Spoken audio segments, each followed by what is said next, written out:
नमस्कार, मैं GRS news के लिए गिरीश कर रहा हूँ। आज के इस ब्लॉग में मैं बात करने वाला हूँ कर्नाटक के चुनाव की। आज कर्नाटक का चुनाव आज मुकम्मल हो जाएगा और ये चुनाव भले ही एक प्रांत तक सीमित हो या एक विधानसभा का आम चुनाव हो, लेकिन ये चुनाव का जो परिणाम होगा वो निर्धारित करेगा कि सत्ता पक्ष और विपक्ष की क्या स्थिति रहेगी। हालांकि ये केवल एक प्रांत में होने वाला चुनाव है, लेकिन इस चुनाव का परिणाम ये भी निर्धारित करेगा कि 2024 में होने वाले लोकसभा के आम चुनाव में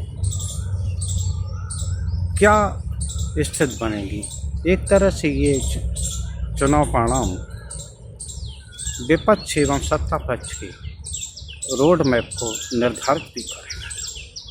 साधारण सरल भाषा में मैं आपको बताने का प्रयास करूं तो ये चुनाव परिणाम ये तय करेंगे, खासकर दो पार्टियों के राजनीतिक भविष्य इस पार्टी में तय होने वाले हैं। यहाँ तक कि नेतृत्व पर भी सवालिया निशान लगेंगे। आप सभी लोग जानते हैं कि कर्नाटक के चुनाव में भले ही पूरे भारतीय जनता पार्टी या कैबिनेट मंत्री की टीम लगी हो, लेकिन असली दारोमदार गृह मंत्री अमित शाह और प्रधानमंत्री नरेंद्र मोदी के कंधों पर ही रहा। इसी प्रकार कांग्रेस में, जबकि राष्ट्रीय अध्यक्ष कांग्रेस के मल्लिकार्जुन खड़गे और DK शिवकुमार, सिद्धारमैया जी, ये सभी लोग इसमें ज़रूर शामिल रहे, लेकिन असली दारोमदार राहुल गांधी और प्रियंका गांधी। कर्नाटक के चुनाव परिणाम ये भी तय कर देंगे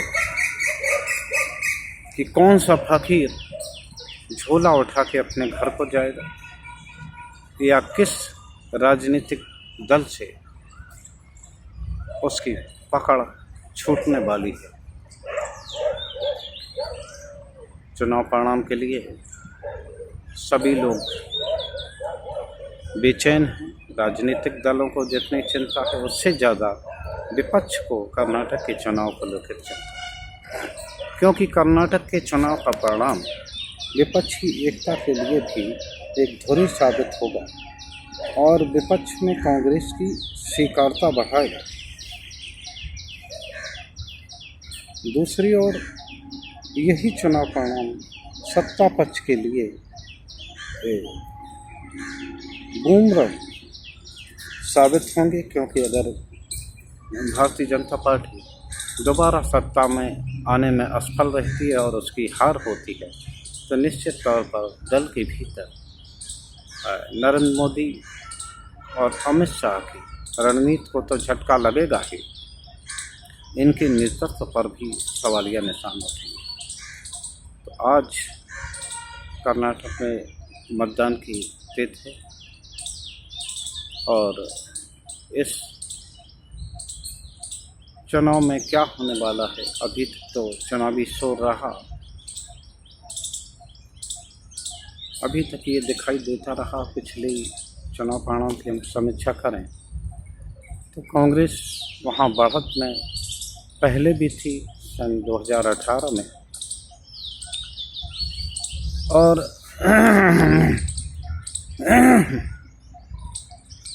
भारतीय जनता पार्टी दूसरे स्थान।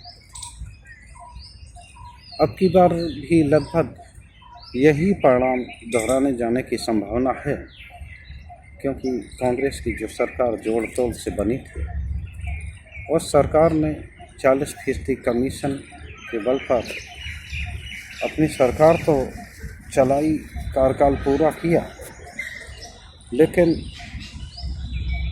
परेशानी बहुत, जनता परेशान रही। तो भारतीय जनता पार्टी का तो ये स्थिति रहेगा। और भारत जोड़ो यात्रा के बाद कांग्रेस, खासकर राहुल गांधी ने क्या अचीव किया है, इसका भी परीक्षण कर्नाटक चुनाव परिणाम ही बताता है। अगर यहाँ कांग्रेस जीतती है तो निश्चित तौर पर दल के भीतर न सिर्फ उनका दबदबा बढ़ेगा, बल्कि वो कांग्रेस पार्टी के एक छत्र नेता के रूप में स्थापित हो जाएंगे। आप सभी लोगों को जानकारी होगी कि राजस्थान में गहलोत और सचिन पायलट के मध्य तनातनी अब अंतिम दौर में पहुंच चुकी है।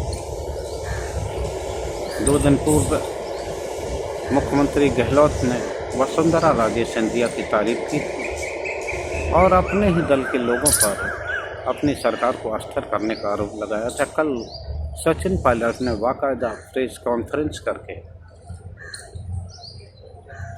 एक एक बात का जवाब दिया जो वो बहुत दिन से नहीं दे रहे थे, और उन्होंने एक तरह से अशोक गहलोत को ही दल का गद्दार साबित किया। और 11 मई से वो अजमेर से जयपुर के लिए 125 किलोमीटर की जन संघर्ष यात्रा निकालने को सोचा। उन्होंने स्पष्ट किया कि ये यात्रा किसी के भी खिलाफ नहीं, बल्कि भ्रष्टाचार विरोधी मुहिम का हिस्सा है। लेकिन ये तय माना जा रहा है, जिस तरह प्रेस वार्ता में उन्होंने गहलोत द्वारा भाजपा की मुख्यमंत्री वसुंधरा राजे सिंधिया को लपेटे में लिया और उनके आपसी संबंधों पर सवालिया निशान उठाए, और अब वो भ्रष्टाचार को लेकर एक यात्रा निकालने वाले हैं, तो निश्चित तौर पर आप ये तय मानिए ये यात्रा भी एक संदेश देने की कोशिश करेगी। और निश्चित तौर पर सचिन पायलट ने अभी अपनी ही सरकार के खिलाफ एक दिन का अनशन एक माह पूर्व किया था।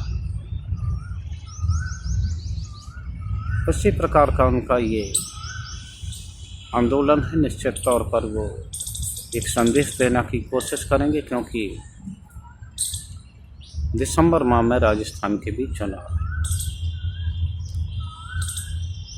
तो ये कर्नाटक के चुनाव परिणाम ये तय कर देंगे कि सचिन का रोल कितना होने वाला है। अगर कर्नाटक चुनाव परिणाम में कांग्रेस की बम्पर जीत होती तो न सिर्फ राहुल गांधी एक शीर्ष नेता और के तौर पर वहाँ जाने थे, तो आज मतदान है, 13 मई को चुनाव परिणाम निकलेगा और उसी चुनाव परिणाम के आधार पर ये तय हो जाएगा कि कांग्रेस में उनकी प्रासंगिकता रहेगी या नहीं रहेगी।